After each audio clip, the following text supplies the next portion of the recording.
And of time سے مراد آخری دور ہے اور اسلامی نقطہ نگاہ سے یہ قرب قیامت کا دور ہے۔ قرآن و حدیث کی روح سے آخری زمانہ دو ادوار پر مشتمل ہے۔ پہلے دور میں لوگ مادی و روحانی مشکلات میں مبتلا ہو جائیں گے، جبکہ دوسرا دور سنہری دور ہوگا۔ اس میں بندوں پر اللہ تعالیٰ کے فضل اور رحمت کی فراوانی ہوگی۔ اس دور میں دین حق کی ترویج اور اشاعت ہوگی۔ اسی دور کے اختتام پر معاشرہ تباہی کے دہانے پر پہنچ جائے گا اور لوگ قیامت کی گھڑیاں گننا شروع کر دیں گے۔ اس ویڈیو میں ہم آپ کو قرآن و حدیث کی روشنی میں پیش کیا گیا احوال بتائیں گے۔ یہ بات اب روز روشن کی طرح واضح ہے کہ اس وقت کی معلوم نشانیاں اور پیشن گوئیاں وقوع پذیر ہونا شروع ہو گئی ہیں، جیسا کہ قرآن و حدیث سے پاک میں ان کی طرف اشارہ کیا گیا ہے۔ قرآن کریم میں روز قیامت کی نشانیاں۔ زمانہ آخر یا آخری دور بہت سے لوگوں کے لیے نامانوس حیثیت کا حامل ہے، لہٰذا ہم آغاز میں اس کی مختصر سی تعریف بتاتے ہیں۔ زمانہ آخر سے مراد وہ آخری دور ہے جس کا ذکر قرآن و حدیث میں آیا ہے۔ یہ قیامت سے کچھ وقت پہلے کا دور ہے، گویا کہ قرب قیامت کا زمانہ۔ قرآن پاک میں بیان کی گئی قیامت کی نشانیوں کے علاوہ کثیر تعداد میں احادیث پاک جو زمانہ آخر سے متعلق ہیں ہمیں ایک نہایت اہم نتیجے پر لا کھڑا کرتی ہیں۔ قرآن و حدیث سے پاک سے ہمیں یہ معلوم ہوتا ہے کہ وقت آخر دو حصوں پر مشتمل ہوگا۔ پہلا دور لوگوں کے لیے مادی اور روحانی مشکلات لے کر آئے گا، جبکہ دوسرا دور زرعی طور پر مشتمل ہوگا۔ مؤخر الذکر اپنی کثرت رحمت کی وجہ سے سنہری دور کہلائے گا۔ اس سنہری دور کا سبب سچے مذہب کی اشاعت و ترویج ہوگی۔ اس دور کے خاتمے پر معاشرہ تیزی سے تباہی کے دہانے پر پہنچ جائے گا اور لوگ قیامت کا انتظار شروع کر دیں گے۔ اس ویڈیو میں اسی زمانے کا قرآن و حدیث کی روشنی میں ایک جائزہ پیش کیا گیا ہے، اور یہ بات اب روز روشن کی طرح واضح ہے کہ زمانہ آخر کی نشانیاں یکے بعد دیگرے وقوع پذیر ہونا شروع ہو گئی ہیں، جیسا کہ قرآن و حدیث میں ان کا ذکر کیا گیا ہے۔ ان علامات کا ظہور، جن کی بشارت 1400 سال قبل دے دی گئی تھی، ایمان والوں کے لیے ایمان اور اللہ رب العزت پر یقین میں مزید اضافہ کرتی ہے۔ بلا شبہ یہ کوئی اتفاق کی بات نہیں ہے کہ اس مختصر سے دور میں وہ علامات یکے بعد دیگرے وقوع پذیر ہوئی ہیں جن کا ذکر کیا گیا تھا۔ یہ نشانیاں بندگان خدا کے لیے خوشخبری کا درجہ رکھتی ہیں۔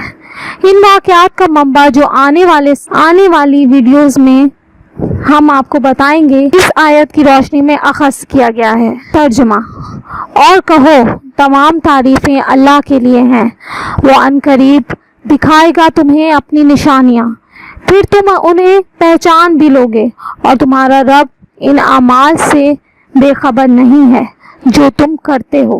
یہ بات ہمیں ذہن نشین کر لینی چاہیے کہ اللہ ہر شے کا مکمل علم رکھتا ہے، کیونکہ ہر وہ موضوع جس کے متعلق ہم کچھ نہ جانتے ہوں، اس سے متعلق اللہ تعالیٰ ہی ہمیں آگاہ فرماتا ہے۔ قرآن میں یوم آخر کی نشانیاں کیا ہیں؟ ترجمہ: سو نہیں انتظار کر رہے ہیں یہ منکرین مگر قیامت کی گھڑی کا کہ وہ آ جائے ان پر اچانک، سو یقیناً آ چکی ہیں ان کی علامات۔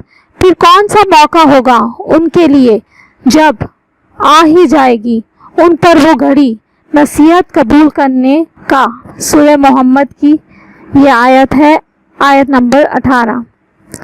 اس آیت سے ہمیں یہ پتہ چلتا ہے کہ قرآن ان علامات کا ذکر کرتا ہے جو کہ آخری روز وقوع پذیر ہوں گی، لہٰذا ان علامات کو سمجھنے کے لیے ہمیں اس عظیم اعلان پر غور کرنا ہوگا۔ بصورت دیگر، جیسا کہ آیت میں مذکورہ ہے کہ اس وقت ہماری سوچ کسی کام نہ آئے گی جب یوم آخر اچانک ہم پر آ جائے گا۔ وہ ساتھ نزدیک ہے۔ اللہ تعالیٰ قرآن میں فرماتا ہے کہ اس بات میں کوئی شبہ نہیں کہ یوم آخرت قریب ہے۔ ترجمہ، اور یہ کہ قیامت ضرور آئے گی، نہیں کوئی شک اس کے آنے میں، اور یہ کہ اللہ ضرور اٹھائے گا انہیں جو جا چکے ہیں قبروں میں۔ سورہ حج 22 آیت نمبر 7۔ ترجمہ، اور نہیں پیدا فرماتا ہم نے آسمانوں اور زمینوں کو اور اس کو بھی جو ان کے درمیان ہے مگر بامقصد اور جان لو کہ فیصلے کی گھڑی ضرور آ کر رہے گی۔ سورہ حج 15 آیت نمبر 58۔ یہاں پر ضرور کسی کے ذہن میں اس سوال نے جنم لیا ہوگا کہ قرآن مجید کا یہ پیغام تو 1400 سال قبل اترا تھا، جو کہ بالحاظ عمر انسانی ایک طویل عرصہ ہے، لیکن یہ یاد رہے کہ یہاں بات دنیا کے خاتمے کی ہو رہی ہے، چاند سورج کے خاتمے کی، مختصر یہ کہ کائنات کے خاتمے کی۔ اور جب ہم کائنات کی بات کرتے ہیں تو کائنات ارب ہا سال عمر کی حامل ہے، لہٰذا 1400 سال اس کے مقابل محض نوک پر کا کسی حیثیت رکھتے ہیں۔ دنیا میں اخلاق اسلام کی برتری ہے۔ اللہ تعالیٰ کا یہ فرمان ہے کہ وہ لوگ جو خلوص دل سے اس کی بندگی کرتے ہیں اور اس کے سوا کسی مخلوق کو اس کا شریک نہیں ٹھہراتے اور اس کی رضا حاصل کرنے کے لیے نیک کام کرتے ہیں، تو ان لوگوں کو اختیار اور قوت جیسی نعمتوں سے نوازا جائے گا۔ ترجمہ، اللہ نے تم میں سے ان کے ساتھ وعدہ کیا جو ایمان رکھتے ہیں اور نیک کام کرتے ہیں کہ وہ انہیں زمین پر کامیاب کرے گا، بالکل ایسے ہی جیسے ان سے پہلوؤں کو کامیاب کیا، اور ان کے لیے ان کا دین جس سے وہ خوش ہوگا مضبوط کرے گا اور خوف کے عالم میں ان کا تحفظ کرے گا۔ وہ میری عبادت کرتے ہیں اور میرے ساتھ کسی کو شریک نہیں ٹھہراتے، جو کوئی اس کے بعد ایمان نہیں لاتا تو وہی لوگ خسارے میں ہیں۔ سورہ نور کی آیت ہے یہ آیت نمبر 55۔ بہت سی آیات میں یہ بھی بتایا گیا ہے کہ یہ ایک الہامی قانون ہے کہ وہ بندگان خدا جو سرما بردار ہیں اور ان کے قول و فعل میں دین حاوی نظر آتا ہے تو وہ لوگ دنیا کے وارث بنائے جائیں گے۔ ترجمہ، ہم نے زبور میں نصیحت کے بعد لکھ دیا ہے کہ میرے نیک بندے اس زمین کے وارث ہوں گے۔ ترجمہ، اور ان کے بعد ہم تمہیں اس زمین پر آباد کریں گے، یہ اس کے لیے ہے جو میرے سامنے کھڑے ہونے اور میری وعید سے ڈرے۔ شق القمر، قرآن مجید کی سورہ قمر کا معنی چاند ہے۔ اس سورہ میں بعض جگہوں پر اس تباہی کا ذکر کیا گیا ہے جو کہ قوم نوح، قوم عاد، قوم سمود، قوم لوط اور قوم فرعون پر نازل ہوئی۔ اس کی وجہ ان کا اپنے انبیاء علیہ السلام کی تنبیہوں کو رد کر دینا ہے، اور ایک بہت اہم پیغام پہلی آیت میں بیان کیا گیا ہے۔ ترجمہ، وہ ساعت قریب آ گئی اور چاند شق ہو گیا۔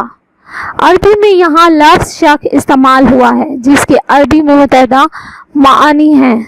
زیادہ تفاسیر قرآن میں اس کے معنی ٹکڑے ہونا لیے گئے ہیں، لیکن شق کے معنی عربی میں زمین کھودنا کے بھی ہوتے ہیں۔ اس کی مثال قرآن کریم سے بھی پیش کی جا سکتی ہے۔ ترجمہ، بے شک ہم نے ہی برسایا پانی فراوانی سے، پھر پھاڑا ہم نے زمین کو عجیب طریقے سے، پھر اگائے ہم نے اس میں غلے اور انگور اور ترکاریاں اور زیتون اور کھجوریں۔ یہاں پر وضاحت کے ساتھ یہ دیکھا جا سکتا ہے کہ یہاں شق کے معنی ٹکڑے ہونا نہیں ہے، یہاں اس کے معنی زمین کی کھیتی باڑی کے ہیں تاکہ مختلف انواع کے پھولوں کی نمود کی جا سکے۔ اگر ہم 1969 کے سال کو ذہن میں لائیں تو ہم عجائب قرآن کا ایک پہلو دیکھتے ہیں۔ چاند کی زمین پر 20 جولائی 1969 کے کیے جانے والے تجربات 1400 سال قبل دی جانے والی خبر کے پورا ہونے کا دن ہے۔ اس تاریخ کو امریکی خلابازوں نے چاند کی سرزمین پر قدم رکھا اور اسے کھود کر کچھ تجربات کے لیے مٹی اور کنکروں کو بطور نمونہ اکٹھا کیا۔ بلا شبہ یہ بات نہایت دلچسپ ہے کہ یہ ترقی اس آیات میں بیان کی گئی بات سے بالکل ہم آہنگ ہے۔